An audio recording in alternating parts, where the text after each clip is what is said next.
Velkommen til Alustil. Jeg hedder Mads Milling Eriksen og er ejer af Alustil. Vi har 2 robotter i dag, en stor og en lille, og i fremtiden vil vi da nok kigge meget mere på de små robotter, da de er mere sådan venlige og nemmere at håndtere i dagligdagen til mindre ordrer. Hvor man kan se det, altså i stedet for at svejserobotten er sådan en selvstændig enhed, så er det svejserens værktøj. Ligesom han har sit normale svejsværk, han har sin vinkelsliber, så har han også sin svejserobot. Så han kan stå og gøre noget klar ved siden af, ordne med det, sætte robotten i gang med det, den skal lave, og fortsætte med det næste. Og så står de faktisk og arbejder indbyrdes og kollegaer, hvis man kan sige det på den måde.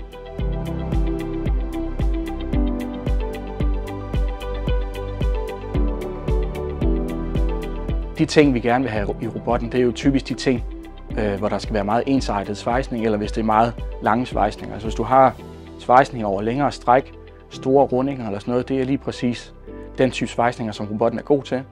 Fordi når først den er programmeret, så gør den det samme hver eneste gang. Og selv den bedste svejser vil have svært ved at køre flere meter svejsning perfekt i hånden.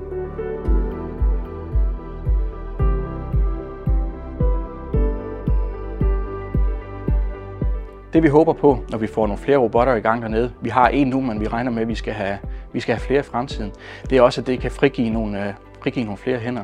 Netop fordi, at den skal blive set som kollegaen til svejseren. Så når robotten er i gang med at svejse et eller andet, den manuelle svejser, han kan stå med nogle andre opgaver.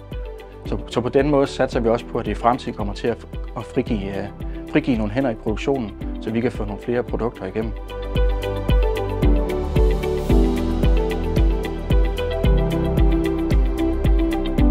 Og hvem ved, det kan være, at den store robot bliver pillet ned, fordi den er jo noget dyrere i anskaffelse, og den er også dyrere i afskrivning. Og sådan som vi kan se det nu, får vi faktisk mere ud af det med den lille robot.